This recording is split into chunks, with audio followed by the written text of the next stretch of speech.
What happens when Hollywood royalty meets daytime television royalty, and the conversation goes from friendly to fiery in seconds?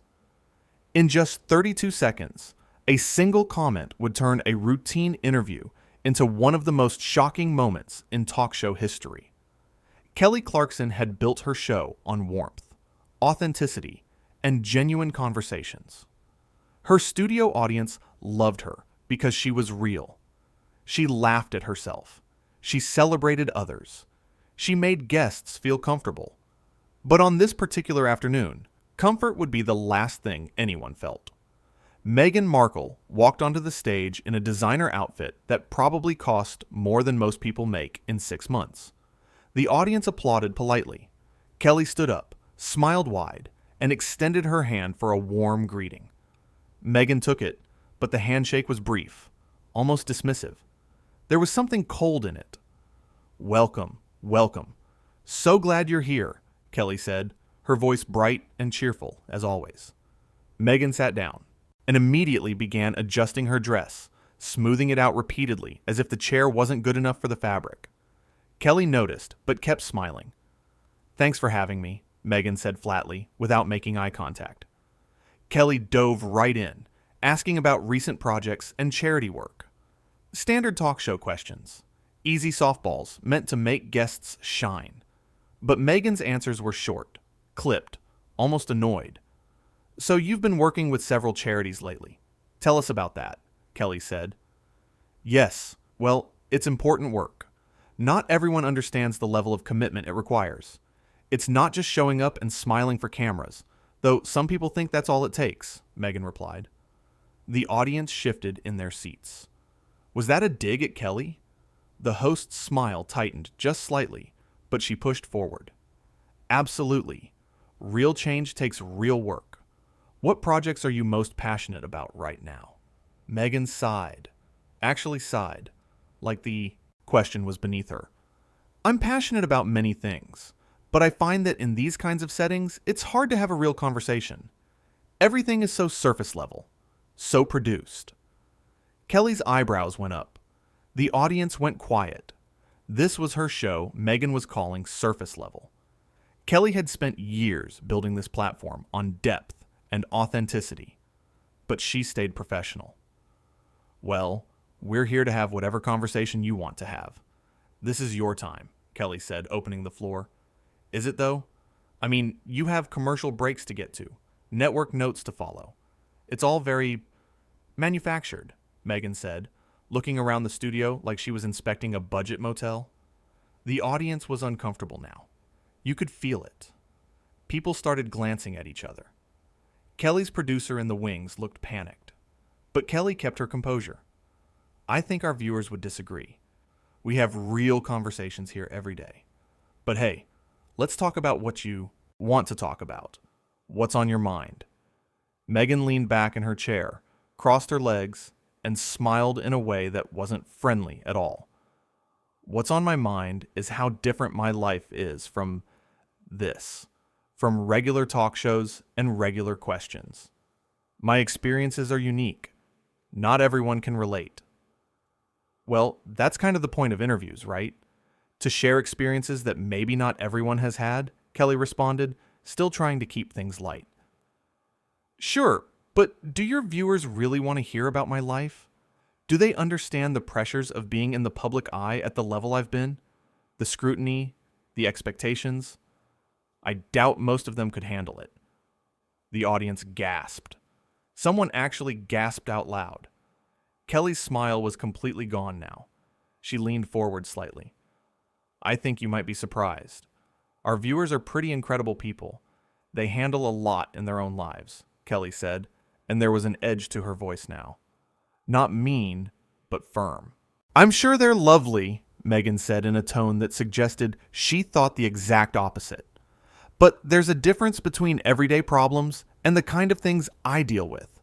The worldwide attention, the constant commentary. It's on another level entirely." Kelly nodded slowly. "You know what? You're right.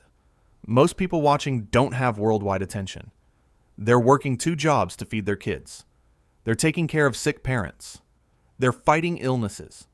They're dealing with real, hard, everyday struggles. Maybe those aren't as glamorous, but they're just as valid. I never said they weren't valid, Meghan shot back. But let's not pretend they're the same thing. My platform, my influence, the expectations placed on me, it's simply different. Different doesn't mean harder, Kelly said quietly. The studio was silent except for the hum of cameras. This wasn't how interviews went on this show. Ever. But Meghan wasn't backing down. I think it does mean harder, actually. When you're at my level, everything you do is analyzed. Every outfit, every word, every appearance. Like right now, I can already see the headlines about what I'm wearing, how I'm sitting, what I'm saying. Maybe the headlines wouldn't be a problem if what you were saying wasn't, kind of dismissive of everyone here, Kelly replied, her voice still calm but her words sharp. Meghan's face changed. Her expression went cold. Excuse me? You've been here for 10 minutes, and you've basically told me, my show, and my audience, that we're all beneath you. That our conversations are surface level. That our viewers couldn't understand your life. That our problems aren't as important as yours. Did I miss anything? The audience started clapping. Not a roar, but a slow build of supportive applause for their host. Meghan looked shocked that anyone would dare challenge her. That's not what I said, Meghan insisted. That's exactly what you said. And you know, what? That's fine. You're entitled to your feelings. But this is my show. And these are my viewers. And I'm not going to sit here and let you talk down to them. Meghan stood up abruptly. I don't have to listen to this. You're right. You don't. But you came here. You agreed to this interview. And now you're upset because someone called you out? Kelly stood up too, matching her energy. Called me out? For what? For being honest? For acknowledging that my life is different? No, for being rude. There's a difference between being honest and being condescending. You've been condescending since you sat down. Meghan's mouth opened and closed. She looked around, maybe expecting someone to come to her defense. No one did. The audience was firmly on Kelly's side. The crew was trying not to smile. You know what your problem is? Meghan said, her voice rising. You're intimidated. You have this little show, this little audience. And when someone with real influence sits across from you, you can't handle it. You need to tear them down to make yourself feel important. The audience booed. Actually booed. Kelly just shook her head. My problem. Let me tell you what I don't have a problem with. I don't have a problem with who I am. I don't need to put other people down to feel good about myself. I don't need to walk into someone's house and insult them to feel important. That's not intimidation you're seeing. That's disappointment. Disappointment? Meghan laughed bitterly. You're disappointed in me? Yeah, I am. I've watched your interviews. I've seen your work. I thought this would be a great conversation. But instead, you came here with an attitude, treated everyone like they're beneath you, and now you're mad because I'm not just sitting here taking it. I don't need this, Meghan said, reaching down to grab her purse. Then leave, Kelly said simply. The words hung in the air. No one expected Kelly to actually say it. Hosts don't tell guests to leave. It doesn't happen. But Kelly just stood there, waiting. Meghan stared at her, clearly expecting Kelly to back down, to apologize, to beg her to stay. But Kelly didn't move. She just waited. Fine, Meghan finally said. This show is beneath me anyway. There it is, Kelly said quietly. That's what you really think. You could have just said that from the beginning and saved us all some time. Meghan turned to walk off the stage, but then she stopped and turned back around. Big mistake. You know what, Kelly? You're just another talk show host. You'll be forgotten in 5 years. But me? I'll always be relevant. I'll always matter. People will always care about what I have to say. Kelly smiled, but it wasn't a happy smile. You think people care about what you say? They care about what you do. And right now, what you're doing is showing everyone exactly who you are. So, yeah, they'll remember this. Just not the way you think. How dare you? Meghan hissed. How dare I? What? Tell you the truth? Stand up for my audience? Not kiss your feet because you walked onto my stage? You came onto my show. You disrespected me, my crew, and my viewers. And now you're shocked that there are consequences? Meghan's face was red now. She was furious. You have no idea who you're talking to. I know exactly who I'm talking to.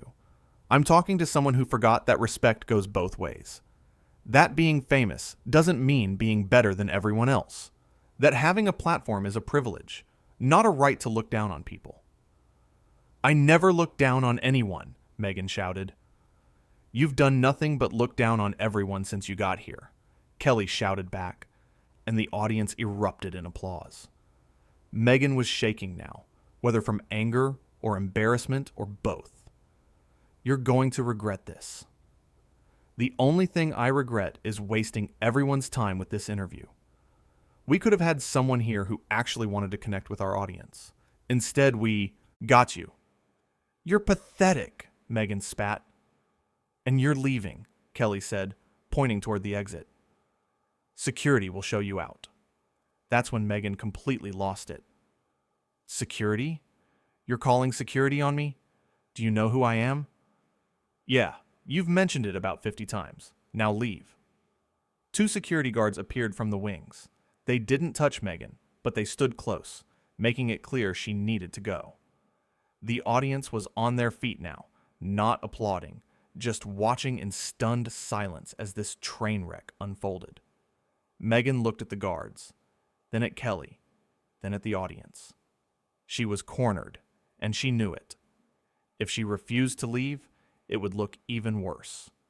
If she left quietly, she'd look defeated. Either way, she'd lost. This isn't over, Meghan said, her voice shaking. Yeah, it is, Kelly replied. It's been over since you decided to come on my show and act like this. Goodbye, Meghan. Meghan grabbed her purse and started walking toward the exit, but she couldn't help herself. She had to get one more dig in. She stopped, turned around, and spoke loud enough for everyone to hear. Your show is a joke. You're a joke. These people, she gestured at the audience, they're all jokes. You all sit here in your little bubble, pretending like what you do matters, pretending like you're important. But you're not. None of you are. You're all just ordinary. The silence that followed was deafening. Kelly walked to the edge of the stage, looked Meghan right in the eyes, and said something that would get replayed 1,000,000 times online. You say that like being ordinary is a bad thing. These ordinary people, they're the ones who show up every day, who work hard, who treat others with kindness, who don't need to put others down to feel special. So, yeah, we're ordinary, and I've never been more proud of that in my life. The audience went wild, cheering, clapping. Some people were crying. Meghan stood there, completely frozen, realizing she'd just made the worst mistake of her public life. She'd come onto a beloved show, insulted a beloved host, and called everyday people worthless. There was no coming back from this. She turned and walked off the stage, security following behind her. The camera caught her face as she exited. It wasn't angry anymore. It was scared. She knew what she'd done. She knew how this would look. She knew the fallout would be massive. Kelly turned back to her audience, took a deep breath, and sat down on the edge of the stage. She looked tired, drained, but also relieved. Well, she said, her voice soft now, that was something. The audience laughed, a release of all the tension that had built up. Kelly smiled, a real smile this time. You know what, though? I meant every word I said. You all, everyone watching at home, you're what makes this show special. Not the celebrities, not the big names. You, your stories, your lives, your struggles, and your victories. That's what matters. People were crying again, but happy tears now. Kelly stood up, wiped her own eyes, and laughed at herself. Okay, we need to take a break, because I need to emotionally recover from whatever that was. But we'll be right back, and I promise our next guest will actually want to be here. The camera cut away, but in the studio, something incredible happened. The entire audience stood up and started chanting Kelly's name. Over and over. Louder and louder. The crew joined in. The producers in the wings, even the security guards who had escorted Meghan out, came back and started clapping. Kelly stood there in the middle of her stage, surrounded by all these ordinary people showing her extraordinary love, and she understood something fundamental. This wasn't about winning an argument with a difficult guest. This was about standing up for the people who had stood by her show from day one.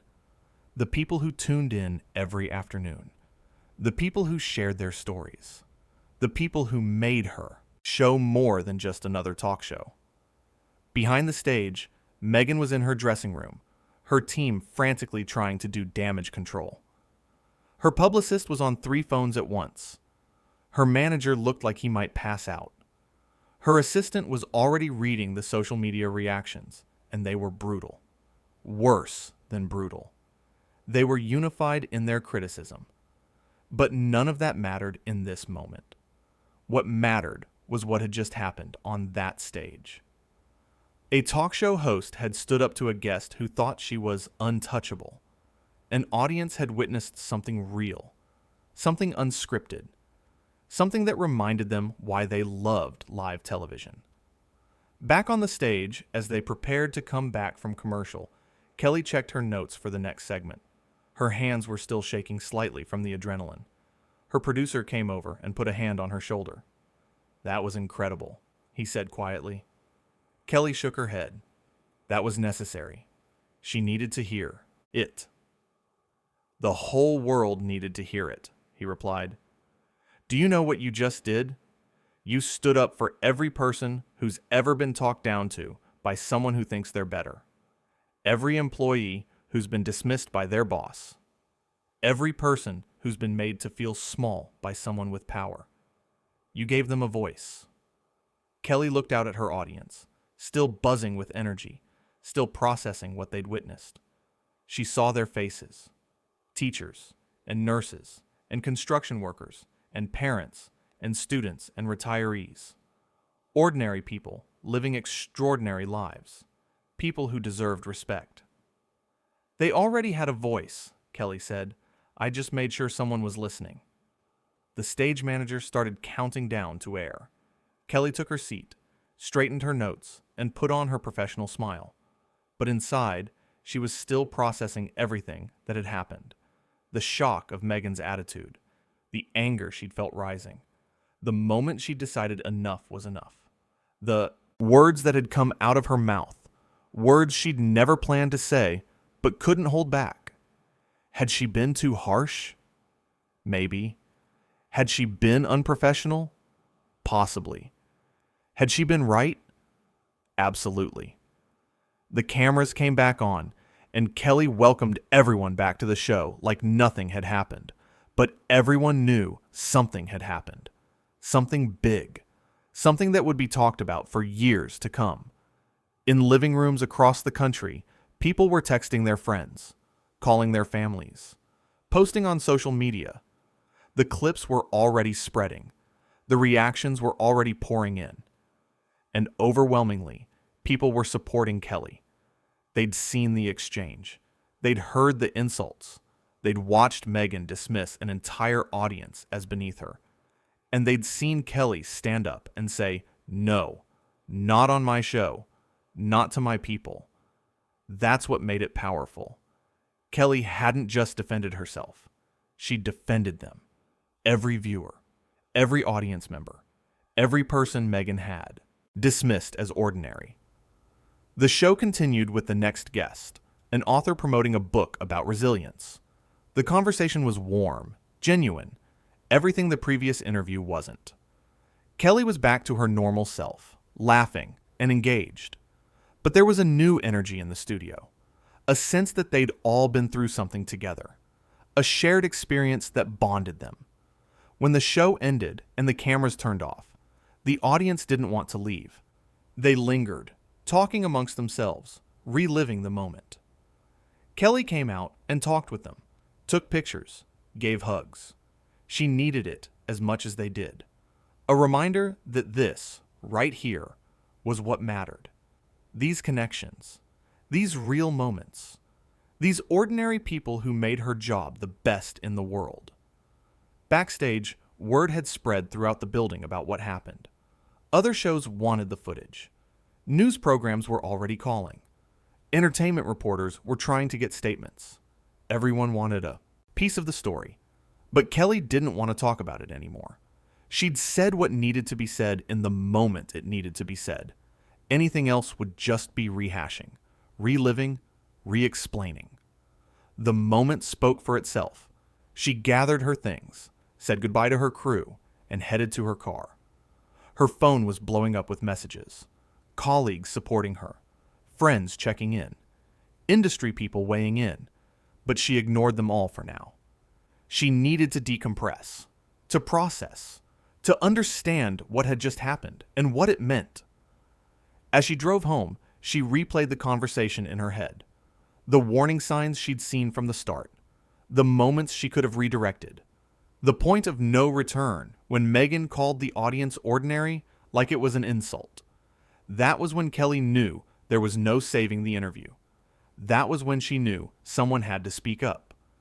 She thought about all the times she'd bitten her tongue, all the difficult guests she'd navigated with grace, all the uncomfortable moments she'd smoothed over with humor.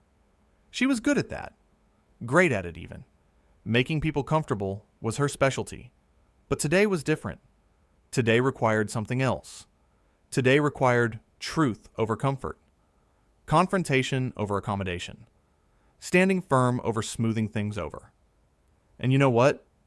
It felt good. Scary, but good. Necessary. Right. The sun was setting as Kelly pulled into her driveway. She sat in her car for a moment, just breathing.